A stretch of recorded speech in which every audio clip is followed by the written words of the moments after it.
নিয়েছি অনেকটাই। আর এখানে জুলিয়ানি কাট করে পেঁয়াজ, তারপরে রসুন, আবার বড় করে কাটা পেঁয়াজ, রসুন, কাঁচামরিচ নিয়ে নিয়েছি। তো প্রথমে শুটকিটা একটু গরম পানি দিয়ে ধুয়ে নিব, কারণ শুটকিতে এক ধরনের ময়লা থাকে, সেটার জন্য বের হয়ে আসে। আর পাশাপাশি এই দিকে আমি একটা মশলা তৈরি করে নিব। তো এর জন্য গুঁড়া মরিচ আমি 2 টেবিল চামচ নিয়েছি, একটু ঝালঝালেই হবে এই রেসিপিটা। আর 2 চামচ হলুদ নিয়ে নিয়েছি। তারপরে আদা বাটা, রসুন বাটা আমি 4 চামচের মতো নিয়ে নিব। এই সব উপকরণগুলো আমরা একসাথে পানি দিয়ে আগে মেখে রাখবো, এতে করে মশলাটা ভিজবে, আবার মশলার একটা সুন্দর ফ্লেভার বের হবে। এর সাথে আমি টমেটো পেস্ট ইউজ করব 2 চামচের মতো। তো এখানে অনেকেই কাঁচা টমেটো ব্যবহার করে ব্লেন্ড করে, তো আমার কাছে যেহেতু পেস্টটা ছিল, তো আমি পেস্টটা ইউজ করছি। তো আপনারা কাঁচা টমেটো ব্যবহার করতে পারেন।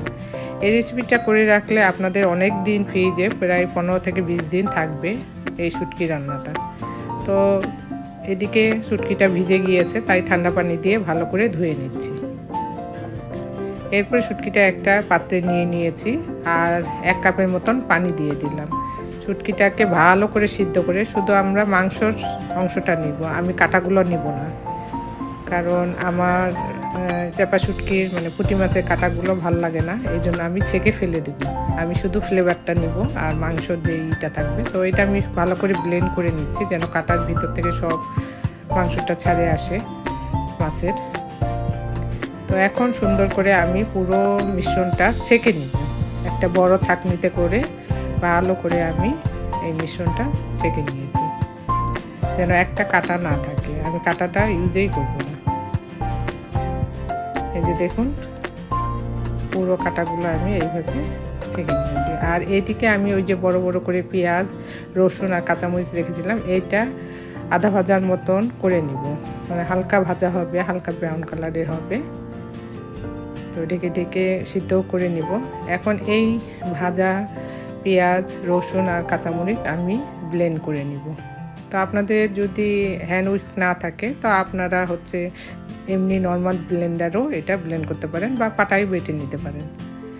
তো এই যে আমি এখন সেই সেম কড়াইতে তেল দিয়ে নিয়েছি অনেকটা, কারণ শুটকি রান্না অনেকটা তেল লাগে। আর ওই যে মশলার শুকনা মরিচ, আদা বাটা, রসুন বাটা, হলুদ, টমেটো পেস্টটা দিয়ে যেই মশলাটা করে রেখেছিলাম, সেটা তেলের মধ্যে দিয়ে দিব আর ভালো করে ভুনে নিব। এই জিনিসটা আমরা আগে ভালো করে ভুনে নিব। তারপরে ওই যে শুটকির পানিটা রেখেছিলাম, যেটা আমরা ছেঁকে রেখেছিলাম, সেটা দিয়ে দিব। আর পেঁয়াজ, রসুন আর কাঁচামরিচের ভাজা পেস্ট যেটা করেছিলাম, সেটাও এর মধ্যে অ্যাড করব। তো এখন শুধু নাড়ার পালা।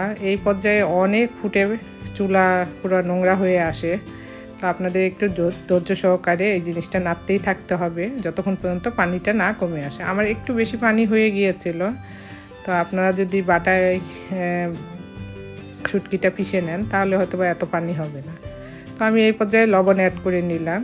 এতক্ষণে আমি লবণ অ্যাড করিনি। এই যে দেখুন, মশলাটা অনেকটাই কষে এসেছে, পানিটাও কমে গিয়েছে। তো এই পর্যায়ে আমরা কেটে রাখা বড় করে রসুন আর পেঁয়াজগুলো অ্যাড করব, কাঁচা পেঁয়াজ। তো এখন এটাও দিয়ে ভালোভাবে এই জিনিসটা আবার আমি ভুনতে থাকবো যতক্ষণ পর্যন্ত তেল না ছেড়ে দিবে। তো আমার মনে হচ্ছিল যে তেল কম হবে, আমার কেন জানি শুটকি রান্নায় এটাই হয়, প্রথমে মনে হয় যে তেল ঠিক আছে, পরে মনে হয় যে তেল কম হয়েছে, তখন আবার তেল অ্যাড করি। তো এটা আপনাদের ইচ্ছার উপর, আপনারা যেভাবে খেতে পছন্দ করেন। এই যে দেখুন, অলমোস্ট হয়ে এসেছে আমার শুটকিটা, এই যে তেল ছেড়ে দিয়েছে। ব্যাস, এই পর্যায়ে আপনারা চুলাটা বন্ধ করে ফেলবেন। তো আপনারা এটা কি সুন্দর একটা বক্সে করে, কন্টেনারে করে ফ্রিজে রেখে খেতে পারেন। এই যে আমি একটা বক্সেও তুলে রাখতেছি, আর খাওয়ার জন্য একটা বাটিতেও নিয়ে নিচ্ছি। তো অনেক মজা হয়েছিল, ট্রাস্ট মি। আপনারা যদি ট্রাই করেন, আপনারাও বলবেন। অনেক টেস্টি একটা ভর্তা রেসিপি আপনাদের সাথে শেয়ার করলাম।